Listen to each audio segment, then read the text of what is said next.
사도행전 21장 1절에서 16절이에요. 오늘 이 말씀 우리 같이 좀 천천히 말씀을 생각하면서 같이 읽어보겠습니다. 여러 도시들이 나옵니다. 그래서 여러분이 잘 따라가야만 도중에 길을 잃어버리지 않습니다. 같이 읽겠습니다. 우리는 그들과 작별하고 배를 타고 곧장 항해해서 고스에 도착하였다. 이튿날 로도에 들렀다가 거기에서 바다라로 갔다. 우리는 페니키아로 가는 배를 만나서 그것을 타고 떠났다. 키프로스 섬이 시야에 나타났을 때 우리는 그 섬을 왼쪽에 두고 시리아로 행선하여 투로에 닿았다. 그 배는 거기서 짐을 풀기로 되어 있었다. 우리는 투로에서 제자들을 찾아서 만나고 거기서 2일을 머물렀다.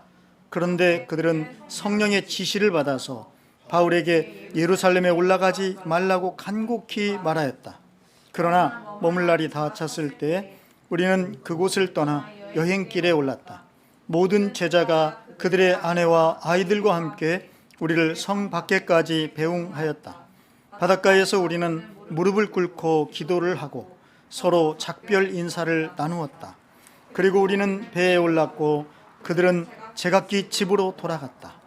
우리는 두로에서 출항하여 항해를 끝마치고 돌레마이에 이르렀다. 거기서 우리는 신도들에게 인사하고 그들과 함께 하루를 지냈다. 이튿날 우리는 그곳을 떠나서 가이사랴에 이르렀다.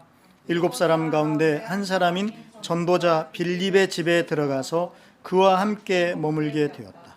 이 사람에게는 예언을 하는 처녀딸이 넷 있었다. 우리가 여러 날 머물러 있는 동안에 아가보라는 예언자가 유대에서 내려와 우리에게 와서 바울의 허리띠를 가져다가 자기 손과 발을 묶고서 말하였다. 유대 사람이 예루살렘에서 이 허리띠 임자를 이와 같이 묶어서 이방 사람의 손에 넘겨줄 것이라고 성령이 말씀하십니다. 이 말을 듣고 그곳 사람들과 함께 우리는 바울에게 예루살렘으로 올라가지 말라고 간곡히 만류하였다.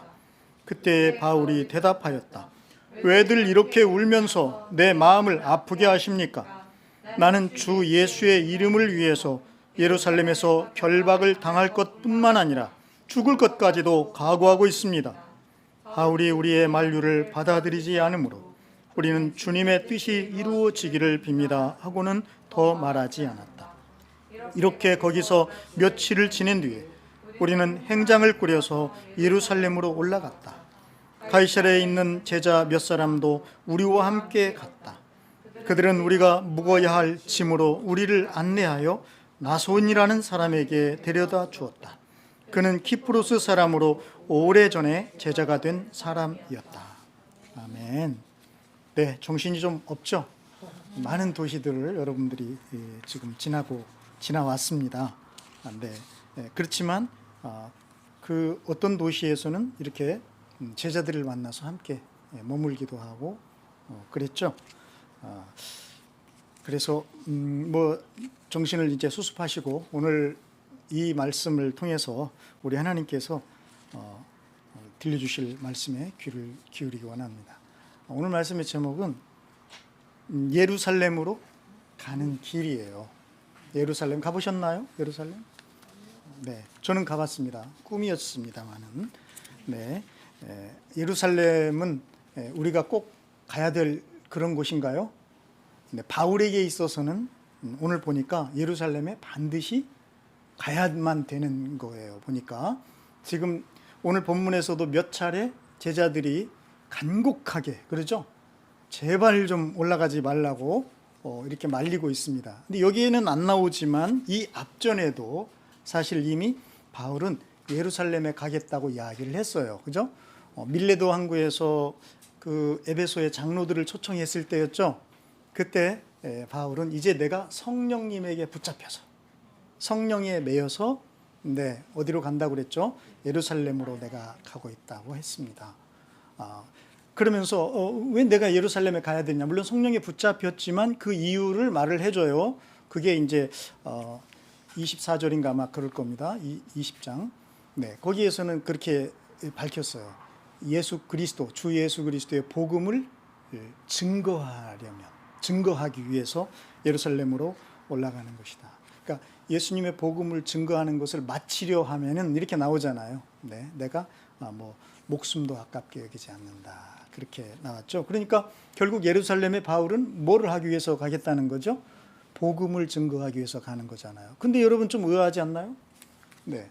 왜냐하면 예수님 분명히 그러셨잖아요. 복음을 증거하기 위해서 예루살렘으로 또 시작해서 어떻게 됐어요? 예, 유대와 사마리아와 땅끝까지. 그러면 복음을 증거하려면 어디로 가야 됩니까? 땅끝으로 가야 되잖아요. 근데 왜 복음이 시작된 예루살렘으로 자꾸 가려고 하는 겁니까? 좀 이거 복음을 증거하겠다면서 그러잖아요. 이미 거기서부터 시작돼서 막 지금 복음이 퍼져나가고 있잖아요. 그래서 우리도 늘 그런 이제 마음의 짐일까요? 주님의 그 말씀을 늘 이렇게 우리가 생각하고 있잖아요. 우리 그래 땅끝까지 가서 복음을 증거를 해야 돼. 막 이런 주님의 말씀을 늘 우리들 마음에 간직하고 살잖아요. 그래서 기회만 되면 어딘가를 가야 된다. 그렇게 생각을 했던 적도 있어요.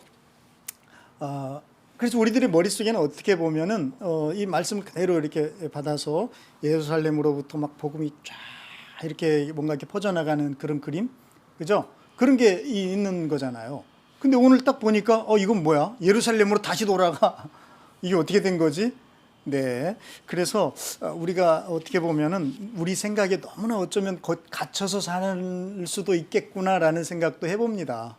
그죠? 그러니까 꼭 여기 예루살렘으로부터 시작해서 복음이 이렇게 간다니까 그거를 물리적인 또는 지리적인 개념으로만 생각을 하면은 이게 좀 안 될 수도 있겠구나. 그렇게 생각을 해봐요. 그래서 오늘 바울은 어쨌든 보니까 예루살렘으로 가겠다고 한 겁니다.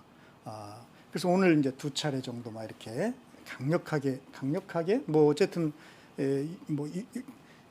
간곡하게, 그죠? 간곡하게 이렇게 만류를 하죠. 왜 그러죠? 왜 이렇게 바울을 만류를 합니까?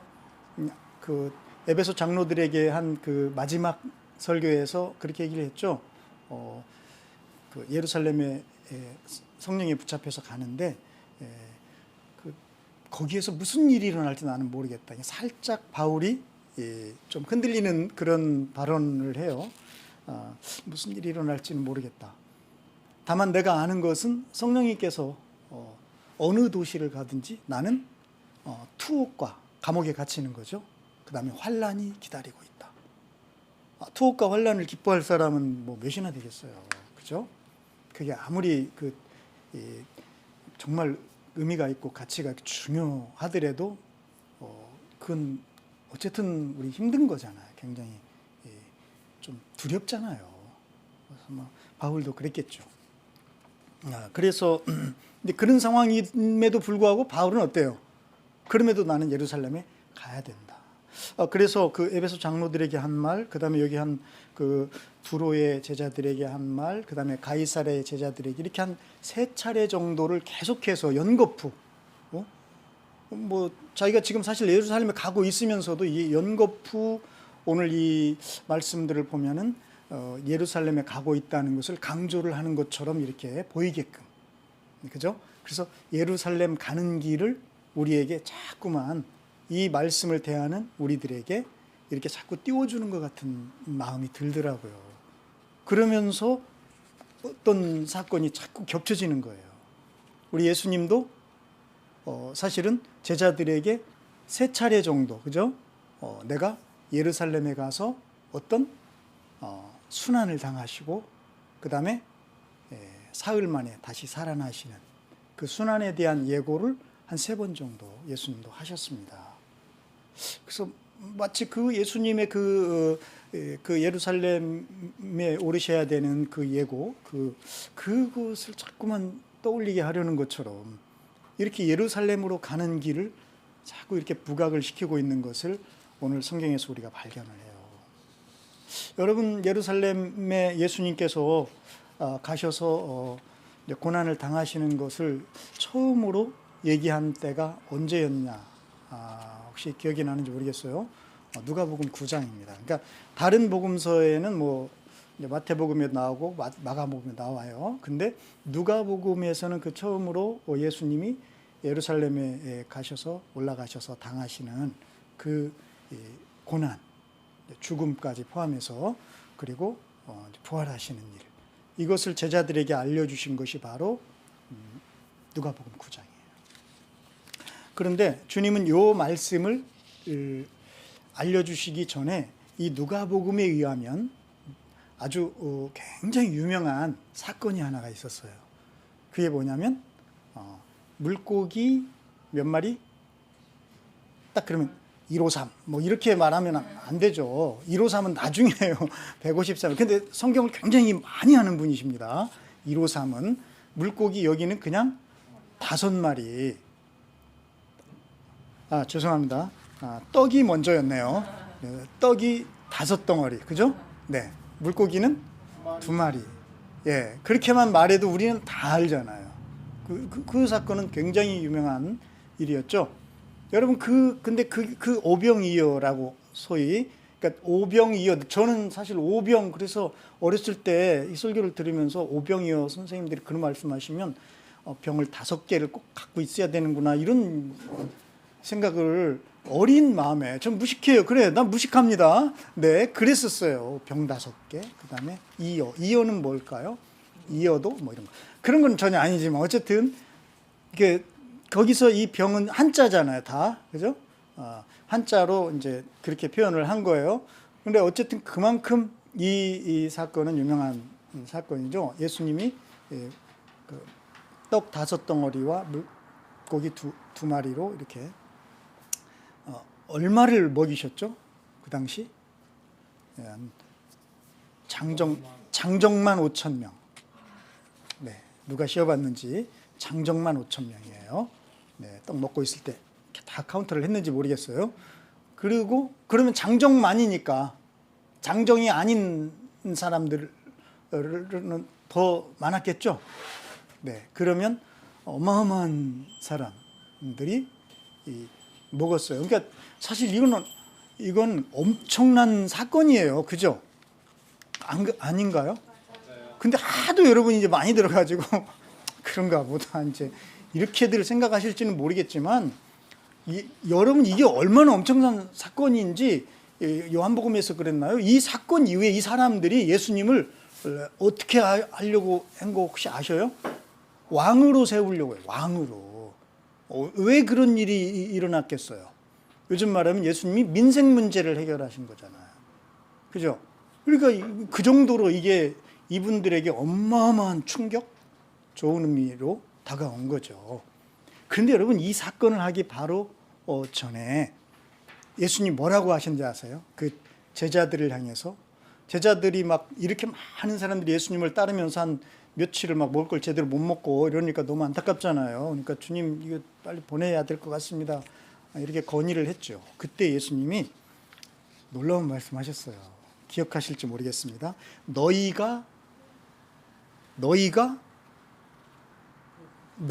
먹을 것을 주라.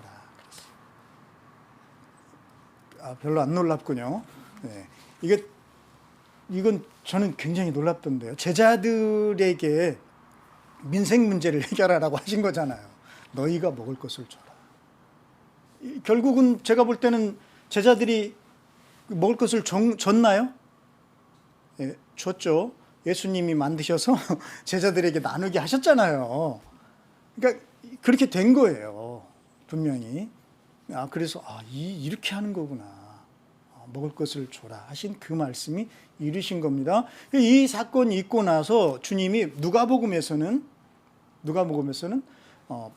제자들에게 물어봅니다. 사람들이 나를 누구라고 하느냐. 그죠? 그래서 막 이런저런 대답들이 막 오갔어요. 여러분도 한마디 할 수 있겠죠? 예수님은 저에게는 은행장이 되셨으면 좋겠습니다. 뭐 이렇게도 얘기할 수도 있고, 예수님은 램프의 그 지니가 됐으면 좋겠습니다. 뭐 그럴 수도 있고. 네. 그러나 여러분, 이 질문은 넌센스로 대답하면 안 되는 거예요. 굉장히 진지하고 중요한 질문이죠. 그러니까 우리는 예수님을 어떻게 생각하느냐에 이 굉장히 중요한 이제 질문을 제자들이 받은 거예요. 자, 그랬을 때 제자들이 이런저런 대답을 했지만 신통치가 않았죠. 한마디로 말하면 그 대답에 대해서 아주 끝판왕 누구죠? 베드로가 나서잖아요. 베드로가 어떤 대답을 했습니까? 하나님의 그리스도이십니다. 다 요 대답. 여기서 핵심이 뭐가 있어요? 하나님이 바로 말씀하시고 약속하셨던 그 그리스도, 기름 부음을 받은 자잖아요. 그러니까 하나님의 기름 부음을 받았다는 것은 한마디로 이스라엘 사람들에게 탁 오는 단어가 메시아거든요. 하나님이 선택하신 구원자. 그래서 베드로는 그걸 고백한 겁니다. 그래서 베드로가 엄청 칭찬을 받았죠. 그죠? 최고의 칭찬을 받았지만 그 다음에 또 이제 확 그 밑으로 이렇게 그런 게 있는데 어쨌든 요 이야기가 나와요. 그리고 나서 바로 그런 대답을 베드로를 통해서 주님이 들으시고 바로 들려주셨던 그 말씀이 오늘 예수님께서 그 순환을 당하시는 그 이야기를 이제 인자가 반드시 많은 고난을 받고 장로들과 대제사장들과 율법학자들에게 배척을 받아 죽임을 당하고 사흘날에 살아나야 한다. 이렇게 예수님이 말씀하셨어요. 이게 이제 첫 번째 주님의 그 순환과 부활에 대한 예고이셨습니다. 그리고 곧바로 여러분이 잘 아는 말씀이 있죠. 나를 따라오려거든 제자의 길, 자기를 부인하고 자기 십자가를 지고 나를 따라야 된단다. 그러니까 예수님의 예루살렘 가는 길을 정말 이제 제자들이 따라야 된다면 이런 제자가 돼야 된다는 것을 말씀을 하신 거예요. 그러니까 주님은 어떻게 보면은 제자들의 마음을 이렇게 딱 준비를 시키신 것 같아요. 예수님이 누구신가에 대해서 대답을 요청을 하시고, 근데 그 전에는 너희가 먹을 것을 주어야 된다. 이제 그런 사람이 돼야 된다. 아마 그런 것 같고, 그리고 그 이어서 먹을 것을 주는 사람은 어떤 사람이냐? 예수 그리스도를, 예수님을 그리스도라고 고백하는 바로 그 제자인데, 이제 그 제자라면 이제 내가 너희들에게 놀라운 이제 그런 말씀을 들려주시는 거예요. 그죠? 내가 이제 예루살렘에 올라가서 죽임을 당하시고 부활하시는 이야기. 이거. 그리고 나를 따르려면 자기 십자가를 지고 자기를 부인하고 자기 십자가를 지고 나를 따라야 된단다. 이렇게 주님께서 말씀을 하셨습니다. 요게 이제 그 예수님이 첫 번째로 예루살렘에 올라가셔야 될 일에 대해서 첫 번째로 예고하신 일이에요. 자, 바울 사도로 한번 돌아가 봅시다. 바울 사도가 첫 번째 그 에베소 장로들에게 자기가 예루살렘에 올라가야 될 것을 얘기했을 때 바울은 누구에 매여서 올라간다고 했죠? 성령에 매여서. 그렇죠? 성령의 감동을 따라서 가는 걸음이다. 그런데 목적은 뭐라고 그랬어요? 예수 그리스도의 복음을 증거하는 일. 그것 때문에 자기는 올라가는 것이다. 그러니까 결국 제자의 길인 거예요. 그죠? 바울은 제자의 걸음을 성령의 감동을 따라 성령님과 동행하면서 뚜벅뚜벅 자기는 걸어간다 라는 것을 예루살렘으로 올라가는 길을 통해서 이야기하고 있는 거죠. 그런데 그 제자의 길은 이미 누가 얘기하셨어요? 예수님께서 첫 번째 순환의 예고를 통해서 제자의 그림, 제자의 길을 얘기해 주신 거잖아요. 어떻게 보면 바울은 지금 그대로 올라가고 있는 거죠. 잘 가고 있는 거죠. 바로 그거예요. 자, 이제 두 번째로 한번 가보겠습니다. 조금 여러분이 어려워하는 것 같습니다. 그럴 수밖에 없어요. 여러분 성경 쉽지 않아요. 누가 성경을 나는 쉽다고 하는지 모르겠어요. 그래서 우리 주님이 성령을 우리에게 보내주신 거예요. 여러분 이 시간 성령님을 의지하시기를 바랍니다. 그러지 않고는 성령님이 아니고서 성경을 보거나 듣거나 하시는 건 굉장히 위험할 수 있어요. 네, 그것은 어쩌면 강도의 손에다가 메스를 쥐어주는 거나 비슷할 수 있습니다. 정말 여러분 성령을 의지하시기를 바랍니다. 자, 이제 우리 성령님과 함께 두 번째, 바울이 예루살렘에 올라가야 된다라는 것을 표명한 곳, 강력하게 나는 예루살렘에 가야 된다 했던 그 장면으로 가보면 어디입니까? 그것은 바로 이제 바울이 배를 타고 이렇게 막 오죠. 어디에 도착합니까? 두로라는 항구에 도착을 합니다. 사실 여기 이 두로까지 저쪽에 지금 여기 성경에는 바다라로 돼 있어요. 바다라라는 항구에서 두로까지 오려면 한 5박 6일 정도 배를 타야 되는 먼 거리였다는 거예요. 그러니까 지중해를 가로질러서 딱 와야 됩니다. 지중해를 가보셨어야 이걸 아는데, 저도 안 가봤습니다. 우리 같은 편이에요. 근데 이 지중해를 쭉 타고 두로 항구를 향해서 이렇게 가다 보면 왼쪽으로 그 키프로스 섬, 여기서 키프로스 섬이 싹 보이는 거예요. 여러분, 이 키프로스 혹은 사이프러스라고 하죠. 이 섬은 굉장히 큰 섬입니다. 네, 아주 생생하죠. 제가 지금 가본 사람처럼 지도를 여러 번 보면 이렇게 됩니다.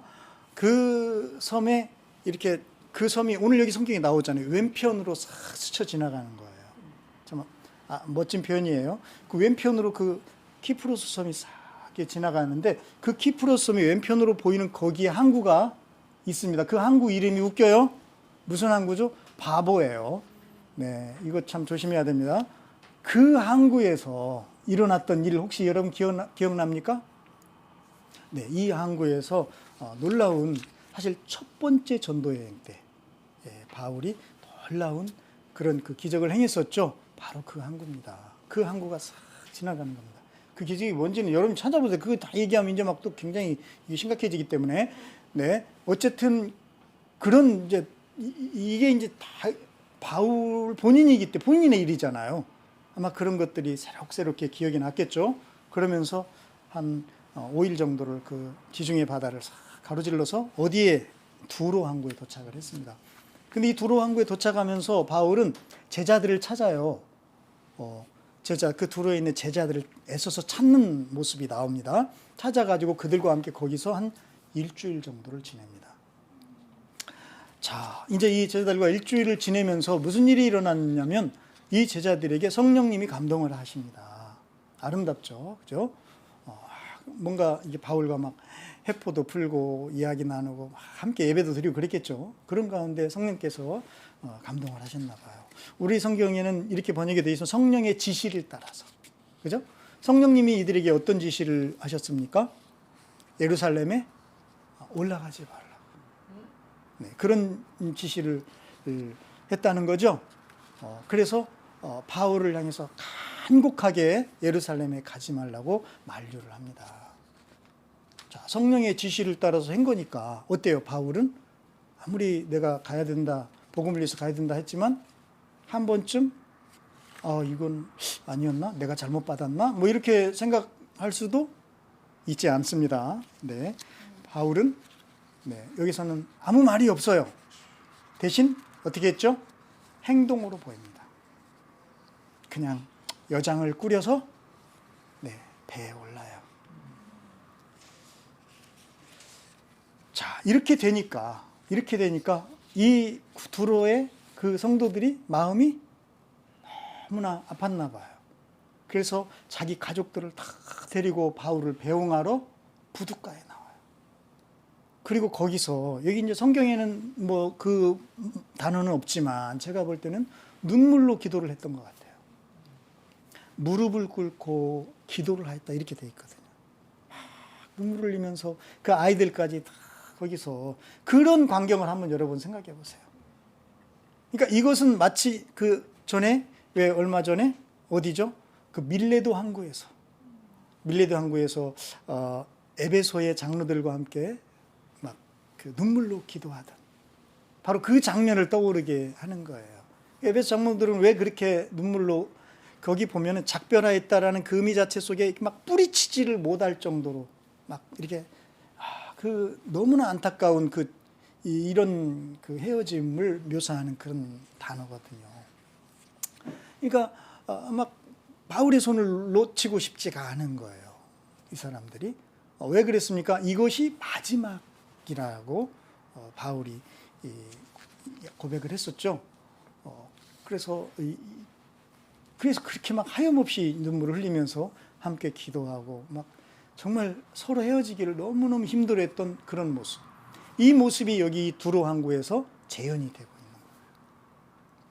정말 이렇게 가시면 이제 마지막인데 막 이런 게 있었나 봐요. 그래서 기도하면서 눈물로 기도하고 무릎을 꿇고 막 그리고 나서 이제 이 가족들과 함께 제자들이 바울을 배웅을 하는 바로 그런 장면입니다.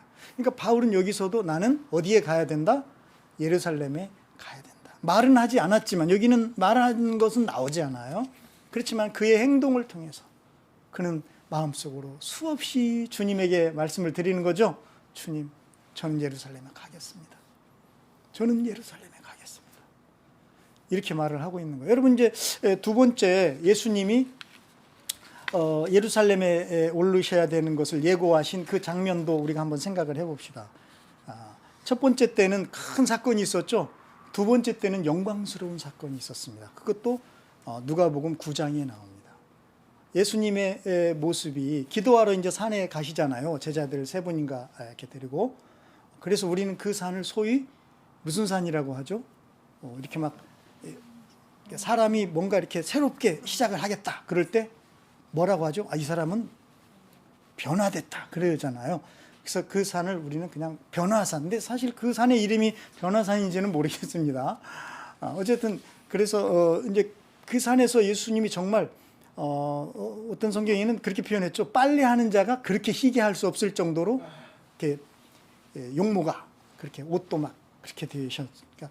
그러니까 그 광경을 목격한 제자들이 보기에 그 예수님의 모습이 기도하시면서 너무나 영광스럽게 그렇게 보였겠죠. 그죠? 네. 그런데 그 영광 중에 두 분이 나타납니다. 그게 누구죠?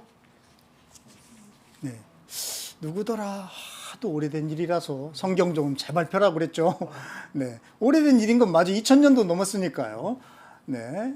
그런데 그 중에 한 분이 바로 모세였고 또 한 분이 엘리야였죠. 그죠? 그래서 이제 뭐 어떤 분들은 율법과 뭐 선지서를 대표한다. 이렇게도 얘기하는데 한마디로 구약의 대표격인 두 분. 그러니까 결국 구약이 예수님이 기도하시는 그 현장에 이제 임한 거죠. 구약의 메시지는 뭐였습니까? 놀랍게도 이 두 분이 예수님과 더불어서 무엇을 얘기하셨냐면 주님의 떠나가심에 대해서. 옛날 성경의 번역은 별세하실 것을 얘기하셨어요. 별세하실 것. 그러니까 결국 예수님이 예루살렘에 올라가셔서 당하실 그 일에 대해서 어디에서 이미 변화산에서 예고를 하시는 거예요. 그죠? 네. 근데 이런 일이 있고 예수님이 이제 제자들과 내려왔어요. 근데 그 땅에서 산 아래에서는 어떤 일이 벌어지고 있었습니까? 네, 놀라운 일이 있었습니다. 네, 어떤 놀라운 일이 있었는지 누가 얘기합니까?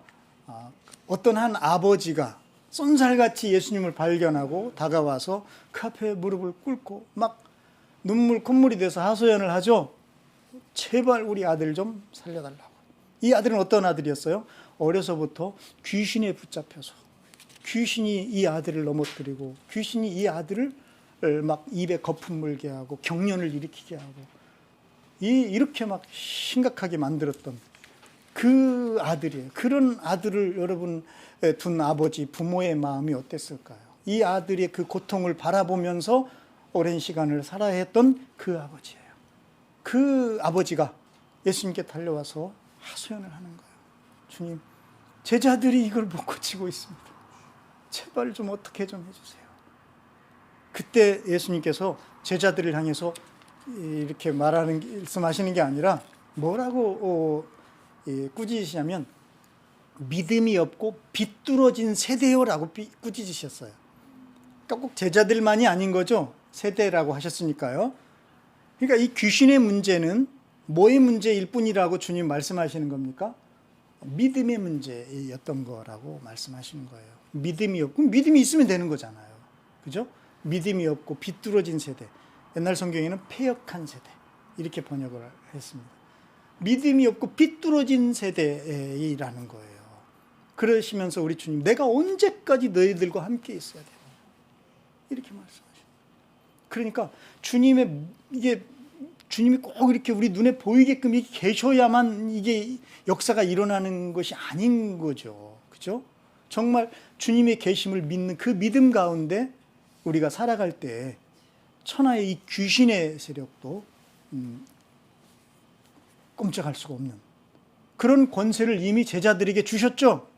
이 앞전에 주셨잖아요. 전도 여행을 이렇게 보내시면서 귀신을 제어하는 권세를 주셨잖아요. 근데 이 제자들이 안 된 거야. 분명히 전도할 때는 됐는데 이게 뭐지? 안 되고 있는 거예요. 그것에 대해서 우리 주님께서는 믿음이 없고 비뚤어진 세대라고 꾸짖어 주신 겁니다. 네, 그렇습니다. 여러분, 우리 주님은 얼마든지 믿음 가운데 우리와 함께 하신다는 약속이신 거죠. 그죠? 네, 그렇게 해서 우리 주님이 애를 데리고 와라. 그래서 한 방에 그냥, 물론 한 방은 아니에요. 뭐 이렇게 물어봤어요. 언제부터 이렇게 됐냐, 뭐 이렇게 물어보시기도 하시고, 그러니까 그렇게 하시고 나서 쫓아내 주셨죠. 그래서 그 아이를 아버지에게 인계를 해 주십니다. 이런 상황이 있으니까 사람들은 다 어떻겠어요? 막 다 놀랐겠죠. 그러면서 성경은 뭐라고 하냐면 하나님의 능력에 사람들이 놀랐다 이렇게 돼 있어요. 하나님의 그 큰 능력에 이 사람들이 다 놀랐다. 즉 이 사람들은 예수님의 그 역사하심을 통해서 뭐를 본 겁니까? 하나님의 위엄을 보게 된 거죠. 예수님의 그 귀신을 내어 쫓으시는 그 장면에서, 그죠? 하나님의 위엄을 그들이 발견하고 막 놀란 거예요. 그러면 그 귀신을 쫓아내지 못했던 그 제자들은 어떤 거예요?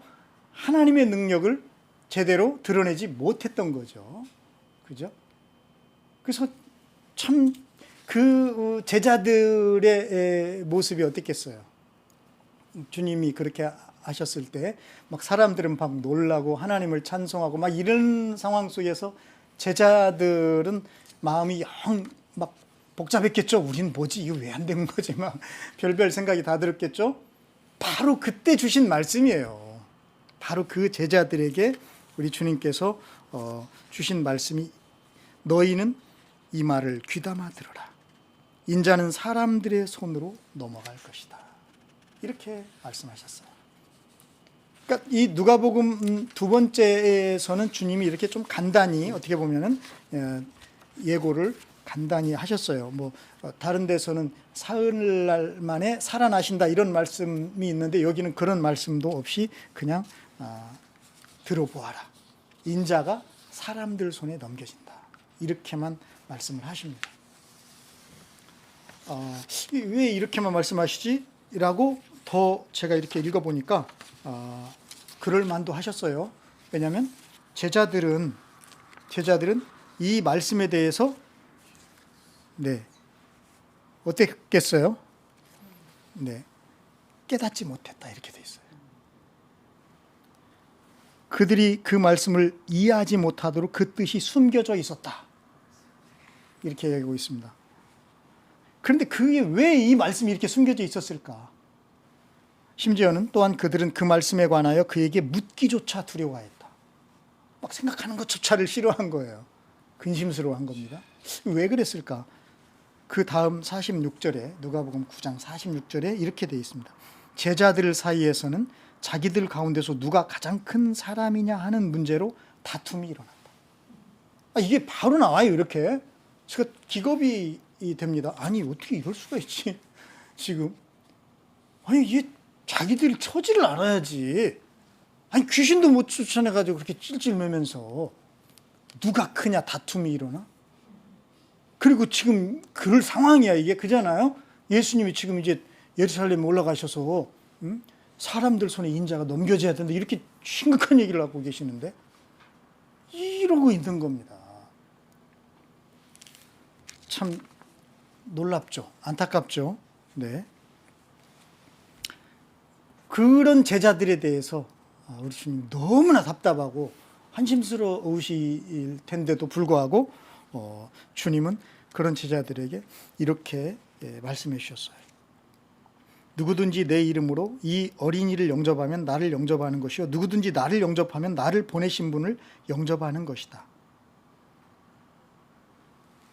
제자들의 속 생각을 아시고 어린아이 하나를 데려다가 곁에 세우시고 하신 말씀. 제자들의 속 생각을 아시고.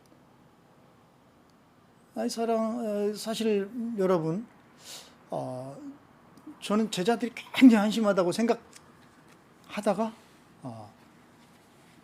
항상 성경 말씀을 통해서 우리 자신을 보게 되잖아요. 근데 나도 모르게 나에 대해서 생각하지 않을 수가 없게 되는 거예요. 그러고 나니까 저도 별로 다르지 않는다는 생각이 드는 거예요. 우리들 속마음에서 누군가보다 내가 더 이렇게 크고 막 이런 거 다 아직 남아 있지 않나요? 네. 그래서 이게 이렇게 중요한 말씀을 해주시는데도 왜 제자들은 이랬어? 라는 그 속마음을 들킨 것이 마치 내 속마음을 들킨 것 같은 그런 마음이 드는 겁니다. 여러분, 예루살렘에 바울이 지금 계속 가야 된다 하면서 이렇게 그 예루살렘에 가는 것을 부각하는 이유, 저는 그게 한 가지라고 생각합니다. 그것은 예수님이 예루살렘에 올라가시면서 세 차례 순환을 예고하신 그 사건하고 제가 이렇게 겹친다고 하면서 지금 두 개를 겹쳐서 설명하고 있잖아요. 그것은 한 가지예요. 제자의 길이에요. 제자는 어떤 사람인가? 제자는 어떤 사람이 돼야 되는가? 예수님을 정말로 따른다는 것은 어떤 사람인가? 어떤 걸음인가? 이것을 얘기해 주시는 거예요. 바울은 지금 그 걸음을 걸어가고 있는 거예요. 그러니까 예루살렘에 올라가는 길이라는, 예루살렘 가는 길이라는 그 의미 속에는 이제 제자의 걸음을 걸어야 된다라는 그 의미가 들어 있었던 거죠. 그래서 예수님께서는 이 두 번째 예고에서는 그 변화산 이야기, 그죠? 엄청난 그것과 더불어서 귀신을 쫓아내지 못했던 제자들, 그럼에도 불구하고 그들에게 말씀을 해주시고, 그러나 여전히 그들의 속마음은 누가 큰가? 자리다툼? 내가 큰가? 네가 큰가? 이런 거, 이 경쟁심, 뭐 좌우지간 온갖 이 세상에서 이런 걸 뭐라고 해야 되나요? 그런 아직도 여전히 우리가 세상 가운데서 살면서 간직하고 있는 그런 마음들 그대로잖아요. 아직 예수님께 왔음에도 불구하고. 그러니까 온전한 제자로 빚어지지 못한 상태, 이런 제자들을 향해서 우리 주님께서는 어린아이 하나를 다 곁에 두시고 그러고서 이렇게 말씀해 주시는 이 모습, 이걸 여러분이 이제 한번 그려보셔야 되는 거예요. 그리고 마지막에 이렇게 말씀하셨어요. 너희 가운데 가장 작은 사람이 가장 큰 사람이란다. 이렇게 가르쳐 주셨어요. 가장 작은 사람, 우리 가운데 가장 작은 사람이 가장 큰 사람이란다. 나는 그렇게 생각하지 않는데 너는 그렇게 생각하지 않을지 몰라도 예수님은 그렇게 생각하신다는 거예요. 하나님은 그렇게 생각하셔요. 이것이 문제죠. 여러분, 내가 생각하는 나도 이제 지금까지는 중요했는지 몰라요. 하지만 여러분, 하나님의 나라에서는 근데 예수님이 생각하는 내가 또 더 중요한 거예요. 예수님이 생각하는 나. 네, 그래서 예수님은 그렇게 두 번째 얘기를 해주셨어요. 바울은 두로의 그 제자들의 만류, 성령의 지시를 받은 그들의 그 만류를 바울이 정말 뿌리치고 말없이 어디입니까? 돌레마이를 향하는 그 배에 올랐을 때 바울의 심정은 어땠겠어요? 정말 자기를 사랑하는 제자들이라는 걸 알잖아요. 그죠? 너무너무 자기를 사랑하고 아끼기 때문에 지금 이렇게 가시면은 얼마나 큰 일을 당할지에 대한 염려잖아요. 걱정해 주는 거잖아요. 사랑하니까요. 그런 마음을 알면서도 바울은 예루살렘에 올라가야 되는 거죠.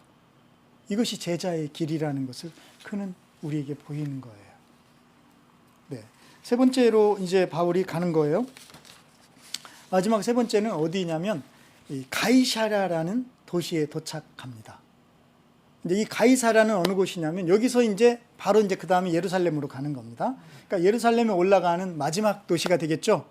네, 이곳에서 바울은 빌립이라는 분, 혹시 여러분 기억나나요? 사마리아에서 막 전도하고 그 전에는 사도들이 이렇게 구제하는 일에 너무 바쁘다 보니까 말씀과 기도에 소홀히 할 수밖에 없었을 때 그때 7사람을 세우잖아요. 집사로 세웠죠. 그래서 집사의 일이라는 것이 이제 그 구제에 대해서 막 돕고 이렇게 하는 것들이었잖아요. 그때 그 중에 한 분이잖아요. 근데 이분은 그냥 집사의 일만 하신 게 아니었어요. 전도자의 일도 얼마나 활발하게 했는지를 우리가 알고 있습니다. 근데 오늘 이 성경에서는 그를 집사로 소개하지 않고 전도자 빌립이라고 소개합니다. 전도자 빌립. 그러면 지금 바울은 1차, 2차, 3차에 거쳐서 뭐를 하고 온 거예요? 전도 여행을 하고 왔잖아요. 그러니까 뭔가 이 전도자 빌립 이렇게 하면서 이 두 사람의 이런 어떤 그 만남을 이렇게 뭔가 이렇게 극대화시키는 그런 느낌을 받습니다. 자, 어땠겠어요? 바울이 이제 1차, 2차, 3차를 마무리하면서 전도자 빌립, 정말 전도의 큰 인물이잖아요. 이분을 만났을 때 그 집에서 며칠을 이제 함께 묵거든요. 그럴 때 이 두 분이 얼마나 그 영적으로 교통하고 또 자신들의 그런 그 경험들을 통해서 하나님의 역사하심이 얼마나 풍성하게 나눠졌었을까. 그런 상상을 해봐요, 저는. 네. 서로 이렇게 전도 현장에서 역사하신 그 성령님의 역사. 빌립 집사 같은 경우는 어땠어요? 그 에티오피아 내시에게 전도할 때는 성령님이 막 이렇게 옮겨가셨잖아요. 엄청난 이분이야말로, 그죠? 그러니까 막 이 두 분이 막 서로 이렇게 성령님의 은혜를 얘기하다 보면 며칠 밤도 부족했을 것 같다. 그런 분위기를 한번 여러분이 상상해 보시라는 거예요. 더구나 이 빌립에게는 예언하는 그 처녀 딸, 예언자 딸이 넷이나 있었다. 그러니까 그 집의 분위기가 얼마나 성령에 충만하고 이런 분위기를 충분히 짐작할 수 있잖아요. 그런데 그때 며칠을 이렇게 머무는 그때 한 분이 등장을 합니다. 유대로부터 내려왔다는, 어쩌면 예루살렘으로부터 온 거겠죠. 아가보라는 사람. 아가보 그러면 우리가 또 기억이 가물가물하지만 전에 왜 큰 흉년이 들 것이다 라고 예언을 했는데 진짜로 그런 일이 있었잖아요. 그죠?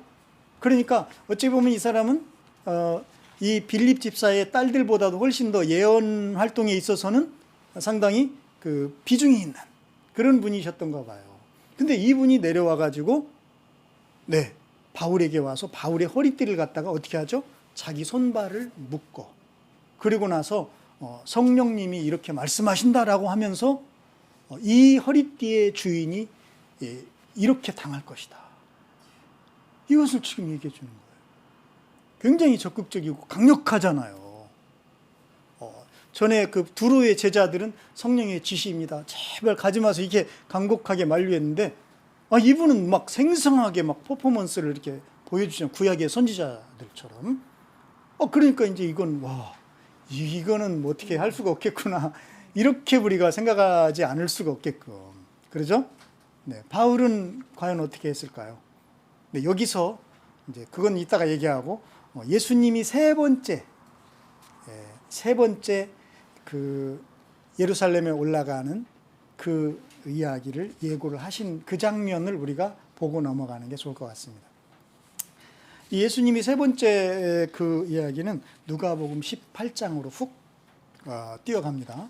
네, 여기에서 바로 이 예수님이 세 번째 순환과 부활에 대한 예고를 하시기 전에 또 한 사건이 있습니다. 크다면 아주 큰 사건이에요. 부자 관원.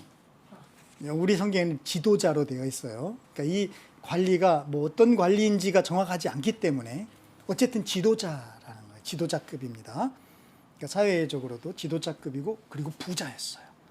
그러니까 이 성경을 읽다 보면 이 사람이 큰 부자예요. 작은 부자가 아닙니다. 이런 사람이 이제 주님께로 와서 주님에게 뭔가를 물어봐요. 그죠?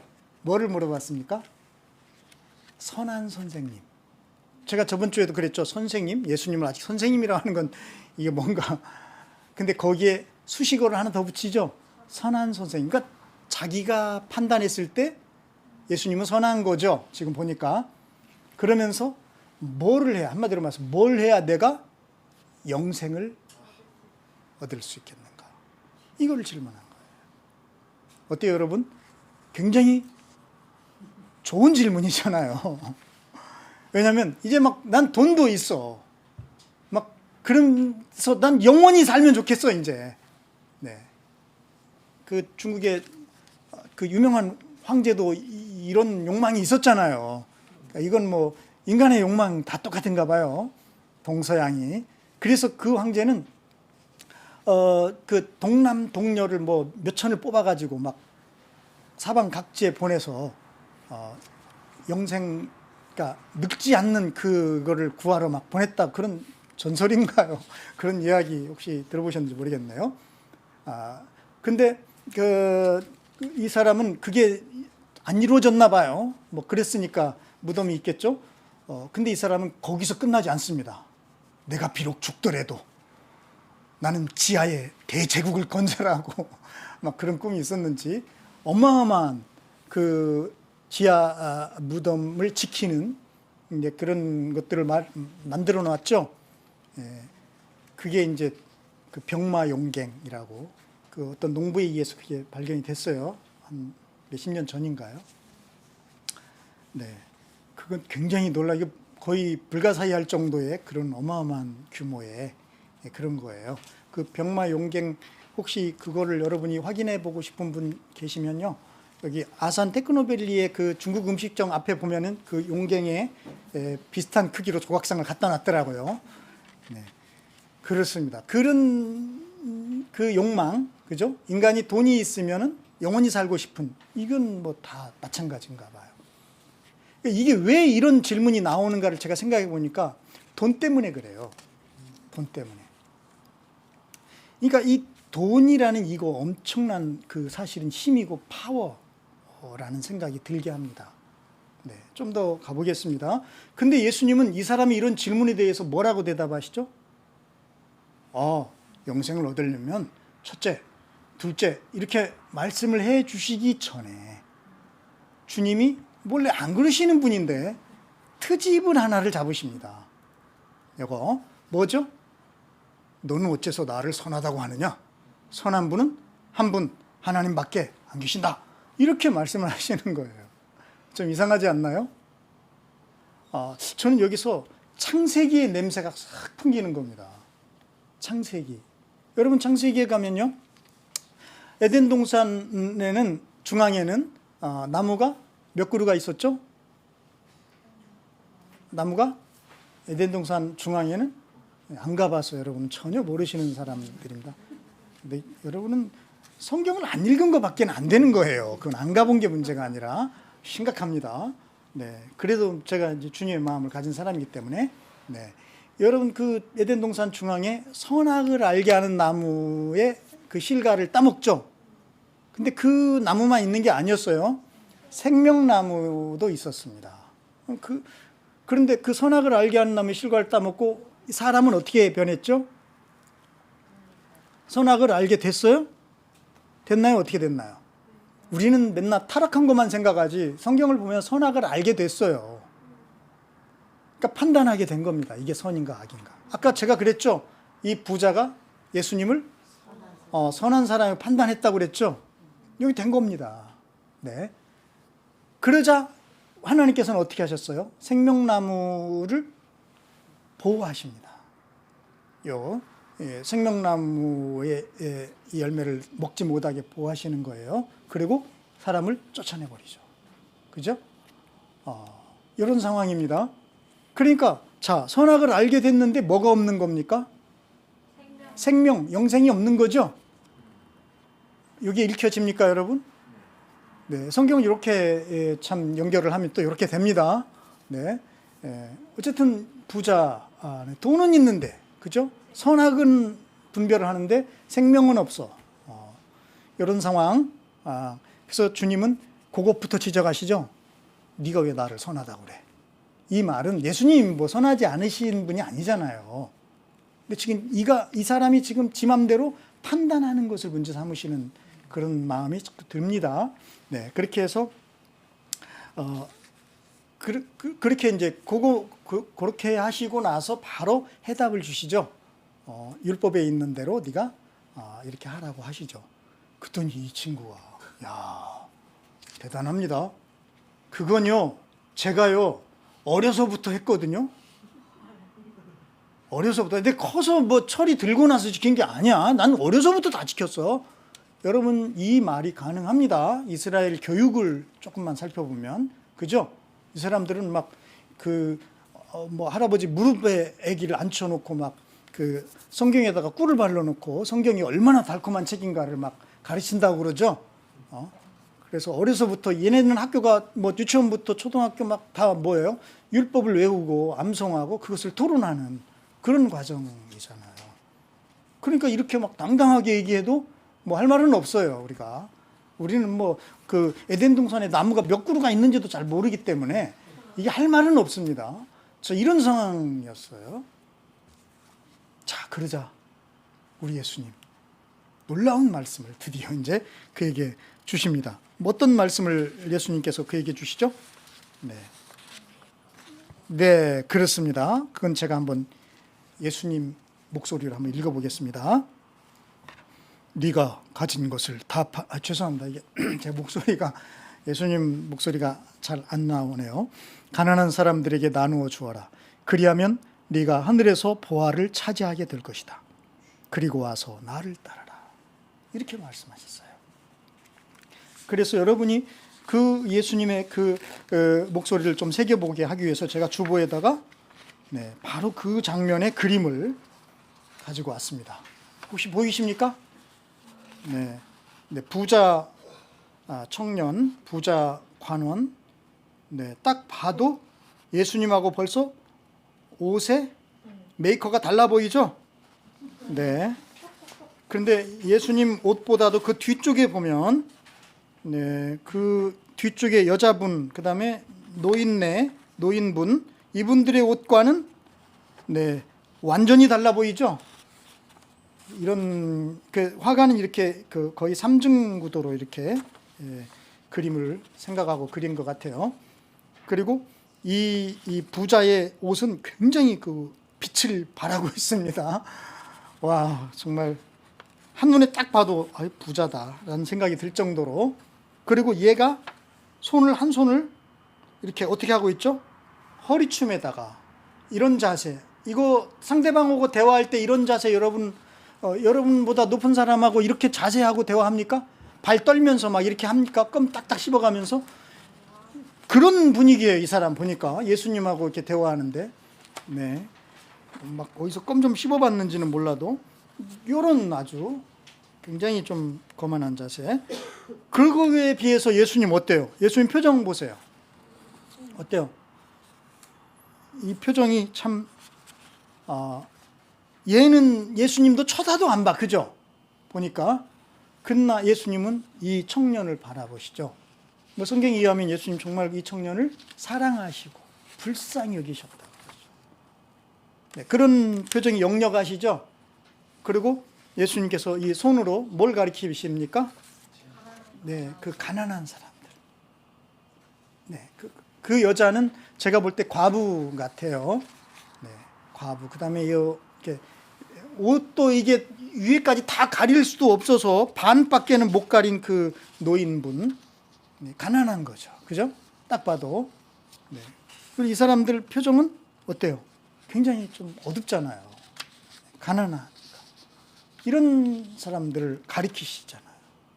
그러니까 주님이 지금 뭘 향하시는가를 이 손이 말해주고 계시죠. 그러면서 이 부자에게 네 재산을 다 팔아서 이렇게 나눠줘라.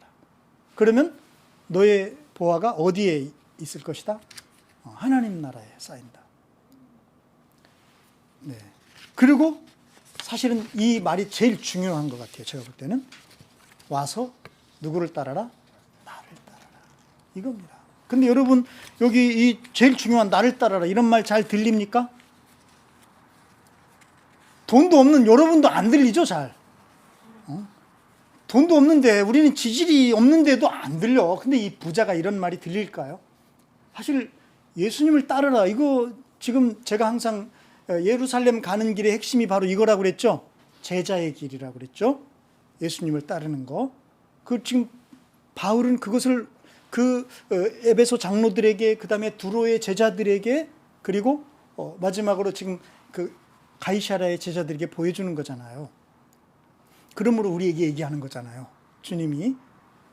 주님께서 이 세 번의 예고, 그죠? 순환의 예고를 통해서 지금 제자의 길을 우리에게 가르치시고 준비시키시는 거잖아요.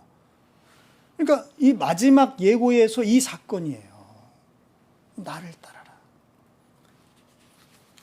그렇지만 이 청년은 큰 부자였기 때문에 몹시 근심했다고 되어 있어요. 그리고 누가복음에서는 아직 떠나가지가 않았어요. 근심하고 있는 겁니다. 그때 주님께서는 그 청년이 듣도록 이 말씀을 해주셨어요. 뭐라고 하셨습니까? 제가 그것도 이제 이 청년을 듣도록 얘기하시는데, 주님 이 성경에는 원어가 원래 주님이 그 청년 부자를 직시하셨다 이렇게 되셨어요. 이 부자를 꿰뚫어 보시는 겁니다. 주님이. 그러니까 그 마음까지 다 살피시는 거죠. 그러시면서 주신 말씀이 뭐냐? 그게 재물을 가진 사람이 하나님 나라에 들어가기는 참으로 어렵다. 부자가 하나님 나라에 들어가는 것보다 낙타가 바늘귀로 들어가는 것이 더 쉽다. 요 말씀이 이렇게 나온 거예요. 낙타와 바늘귀, 여러분 많이 들어봤죠? 아니, 낙타가 어떻게 바늘귀로 들어가? 이건 무슨 법이겠어요? 소위 국문학에서는 이게 과장법이잖아요. 누가 봐도. 그런데 어떤 사람들은 꼭 이 성경이니까 낙타는 바늘귀로 들어갈 수 있을 거야. 안 들어가, 못 들어가. 그런 거 아니라니까. 네, 제발 그러지 마세요. 아니, 예수님은 여러분 문학가라고 왜 생각 못 합니까? 예수님 왜 철학가라고 생각을 못 하십니까? 예수님은 뭐 그렇게 막 무슨 뭐 문학도 모르고 철학도 모르는 반거층입니까? 우습습니까, 여러분 예수님이? 그런 거 아니잖아요. 그러니까 이 청년이 알아들을 법한 말을 해주시는 거예요. 낙타가 바늘귀로 들어가기 말도 안 되잖아요. 그만큼 어려운 거야. 너 좀 그러지 좀 마. 좀 돈에 묶여 살지 좀 말하는 거잖아요. 그러잖아요. 근데 이거 쉽지 않죠? 돈이 없는 것들도 어려운데, 그죠? 여러분, 작년에 삼성의 매출이 어느 정도인지 아세요? 우리나라 그 예산의 반 정도예요. 그러면 이제 삼성은 더 이상 그냥 기업이 아니죠. 이거는 거대한 자본 권력입니다. 그래서 제가 아까 그랬잖아요. 돈에는 뭔가 파워가 있는 것 같다. 그래서 이게 장난이 아니에요. 이 돈의 권력, 돈의 힘. 정치인들도 사실 어떤 부분은 꼼짝 못하는 게 이 돈의 힘이잖아요. 돈 있어야 정치도 하잖아요. 무섭습니다, 여러분. 그런 거예요. 지금 주님 그걸 지적하시는 거예요. 이 부자를 통해서. 그러면 부자는 다 뭐 지옥 가나요? 막 이런. 좀 제발 좀 말 좀 잘 들어보세요. 그런 게 아니잖아. 이 맥락을 보라는 거지. 이 맥락을. 돈 때문에 주님을 못 따르면 너도 낙타야. 바늘길을 못 들어가는. 돈 때문에. 돈이 많고 적고가 문제가 아니잖아요. 그래서 이 돈에 거슬리는 사람, 주님을 따르는 그 걸음에 돈에 거슬리는 사람은 부자야, 다. 왜? 예수님보다 돈이 더 큰 거잖아요. 이렇게 된 겁니다. 그래서 부자는 하나님 나라에 들어가는 것이 낙타가 바늘귀로 들어가는 것보다 더 어려워. 그러니까 낙타가 바늘귀 들어가는 게 더 쉬워. 이렇게 표현을 하실 수밖에 없는, 얼마나 세게 지금 얘기하시는 거잖아요. 이 사람이 어떻게 됐는가에는 어떤 성경은 막 슬픈 기색을 띠고 갔다고도 돼 있고 이렇게 돼요. 근데 제가 한 가지는 알겠어요. 평생 이 사람 이 비유 잊어버렸을까요? 아마 안 잊어버렸을걸. 돈을 세면서, 돈을 만지면서 낙타 바늘귀, 낙타 바늘귀, 이거 아마 안 떠나갔을걸. 센 거 주신 거지 주님이 그냥 엄청나게. 근데 이 사람만의 문제입니까? 이 사람만의 문제냐고요. 여러분 어떻습니까? 여러분은? 네, 바로 이런 센 거, 이런 말씀에 지금 제자들도 막 제가 볼 때는 어리버리하게 된 겁니다. 정신을 못 차리고 있는 거예요. 왜? 우리도 누구 하나 지금 이 세상에 살면서 이 돈의 위력 앞에 쫄아보지 않은 사람이 어디 있어요? 어디 있어? 다 이렇거든. 다 이 모양이거든요. 바로 이런 상황에서 아마 제자 중에 누군지, 어쨌든 성경은 누군가가 아휴 그러면 누가 구원받는데요? 이렇게, 이게 질문인지 이게 한숨인지 모르겠어요. 이렇게 질문한 겁니다. 이건 뭐예요? 이 부자와 지금 다 한편이 된 겁니다. 우리도 다 그 모양이라는 거지. 아이고 그러면 누가 구원받아? 이런 거예요. 그때 우리 주님이 아주 명쾌하게 대답을 해주셔요. 뭐라고 하시죠? 사람은 하지 못하지만 누구는 하실 수 있다? 하나님은 하실 수 있단다. 명쾌하잖아요. 그런데 가슴에는 와닿지가 않네. 이게 웬일이지? 아직도 묶여 있으니까 그러지. 아직도 돈에 묶여 있는 거지 우리는. 그래도 이러고 있는 거예요 지금. 사람은 안 되지만 하나님은 되신다. 아유 그래도 네, 이런 거예요. 이런 제자들에게, 네, 이렇게 혼이 나간 제자들에게 주님이 마지막 예고를 해주시는 거예요. 이런 상황에서 이게 주신 말씀입니다. 보아라. 주의를 이제 돈을 보지 말고 좀 나를 좀 보아라는 거예요. 보아라. 우리는 예루살렘으로 올라가고 있다. 정확하게 나왔죠? 예루살렘이 지금 올라가고 있다. 인자를 두고 예언자들이 기록한 모든 일이 이루어질 것이다. 인자가 이방 사람들에게 넘어가고 조롱받고 모욕을 당하고 침뱉음을 당할 것이다. 그들은 채찍질을 한 뒤에 그를 죽일 것이다. 그러나 그는 사흘째 되는 날에 살아날 것이다. 설명이 길죠, 그죠? 그리고 예수님이 어떤 순환을 당하시는지에 대해서도 굉장히 구체적으로 묘사를 하고 계시죠. 조롱받고 모욕당하시고 침뱉음을. 여러분 살면서 누군가가 여러분 얼굴에 혹시 침뱉음을 이렇게 당한 그런 기억이 있으신가요? 아마 있으시다면 그 모욕감은 평생, 아니 영원히 그 인간을 나는 잊어버릴 수가 없겠죠. 그죠? 근데 지금 그 얘기 하시는 거예요. 침뱉음을 당하죠. 그뿐만 아니죠. 채찍질. 누가 요즘 채찍질 당하며 삽니까? 이런 게 어떻게 이럴 수가 있어요. 채찍질. 네. 그리고 그를 죽일 것이다. 이렇게 아주 구체적으로 이렇게 묘사까지 해주시면서 이렇게 얘기를 해주셨어요. 그러면 이제 제자들이 어떻겠어요? 주님, 어떻게 해요? 막 이렇게 하셔야 될 것 같은데 그런가요? 성경은 제자들이 조금도 깨닫지 못했다. 아니 어떻게 이럴 수가? 제자들은 이 말씀을 조금도 깨닫지 못하였다. 이 말씀은 그들에게 그 뜻이 감추어져 있어서 그들은 말씀하신 것을 알지 못하였다. 저는 알 것 같아요. 왜 이들이 깨닫지 못했는지.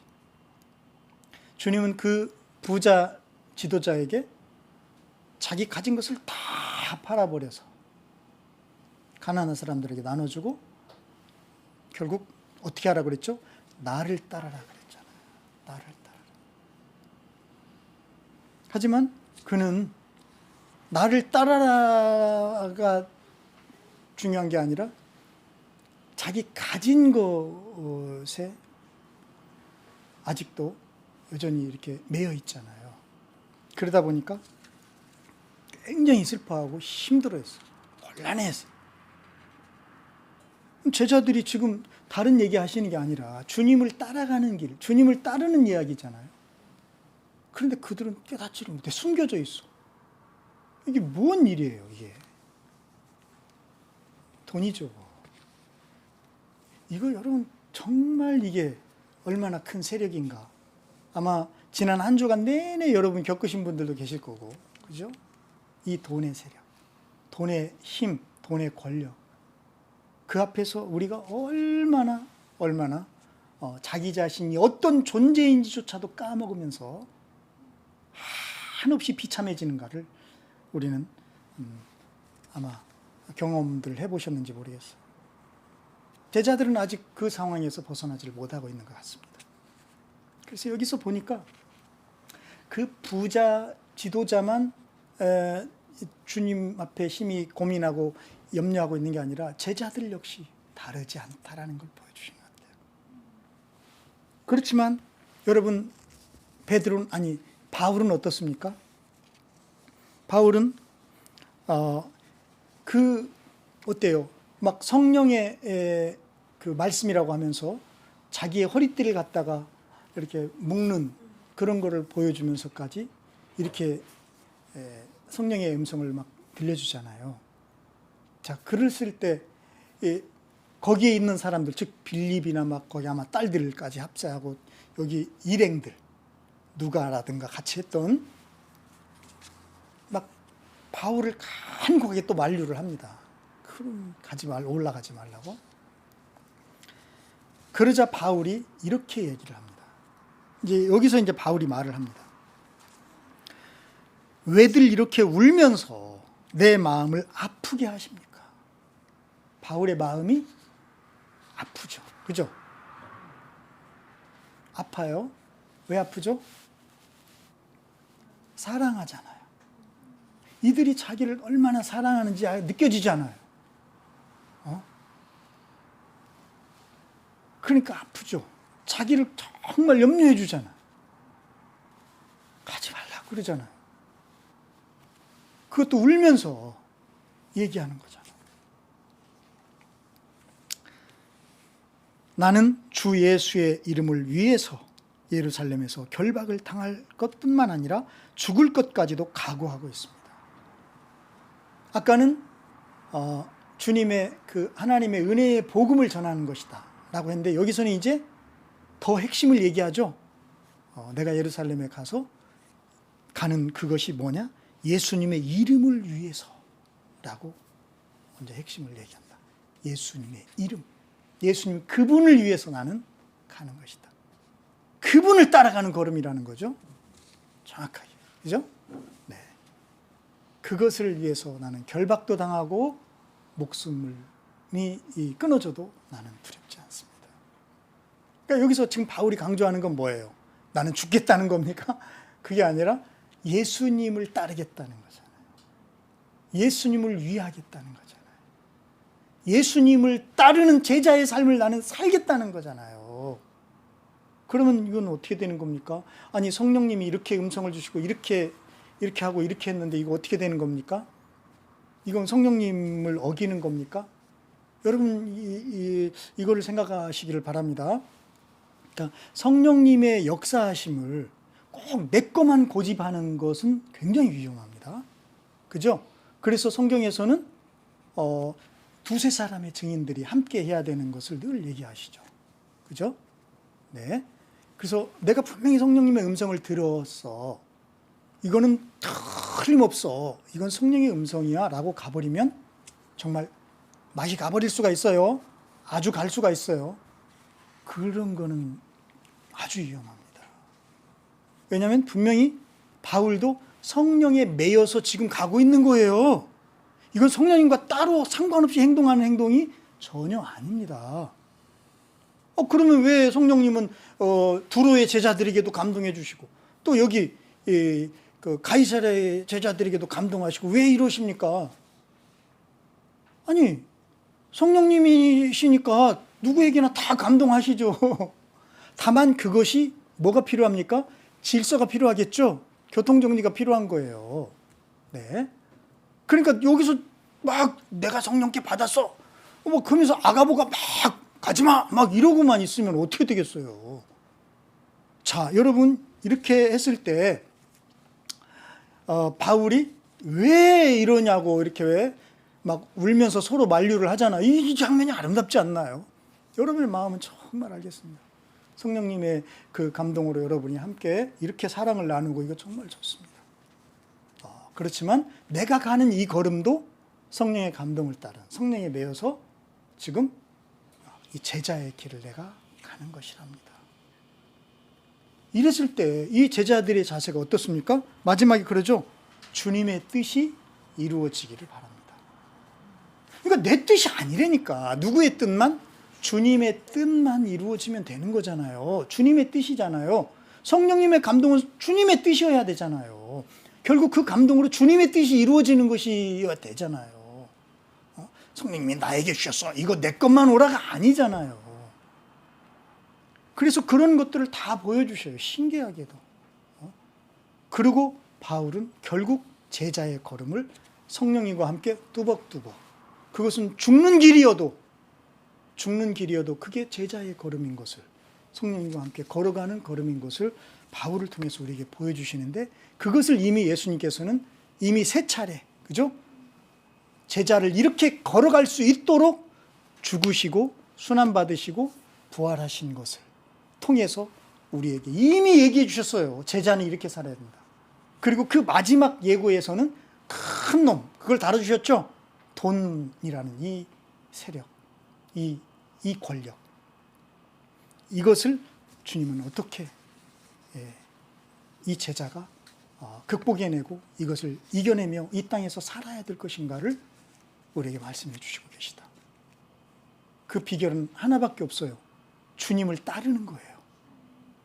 주님을 따르는 거예요.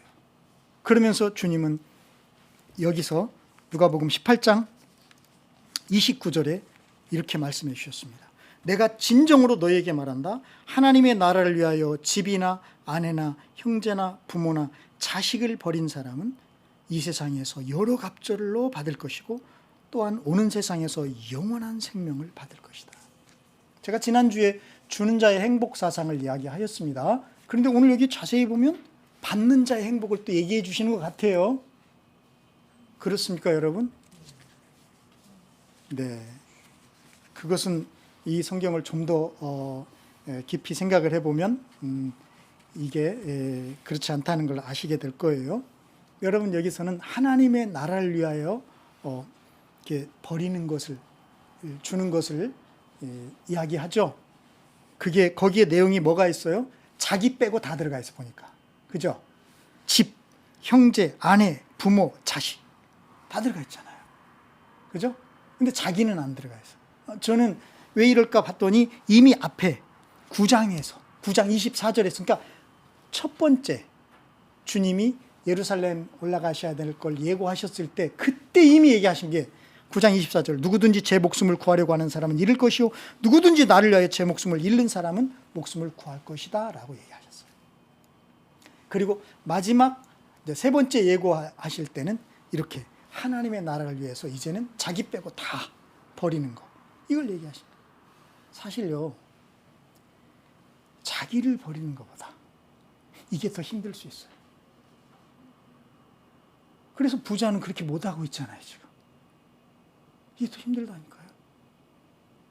그게 때로는 내가 나를 버려야 되는데 내가 아니라 아내가 희생하고 부모가 희생하고 자식이 희생한 것 때문에 평생 이게 짐이 되고 아픔이 되고 상처가 되기도 한다니까요. 차라리 내가 죽었어야 되는데. 이게 이런 거라니까요. 여러분 하나님의 나라는 얼마나 놀라운지, 얼마나 위대한지, 내가 그렇게 생각해야 되는 이 모든 것들을 다 버려도, 다 주어도 그 나라의 그 행복은 그 모든 것을 몇 배로 찾아줄 수 있다라는 것을 주님이 우리에게 약속해 주시는 거예요. 그게 얼마나, 주는 자의 행복이 얼마나 놀라운지는 아무도 몰라요. 누구만 알기 때문에, 주는 자만이 알기 때문에. 저는 바울이 이미 그 행복 가운데서 예루살렘으로 올라가는 걸음을 결정했고 지금 이제 그곳에 가고자 하는 것이라고 믿습니다. 기도하겠습니다.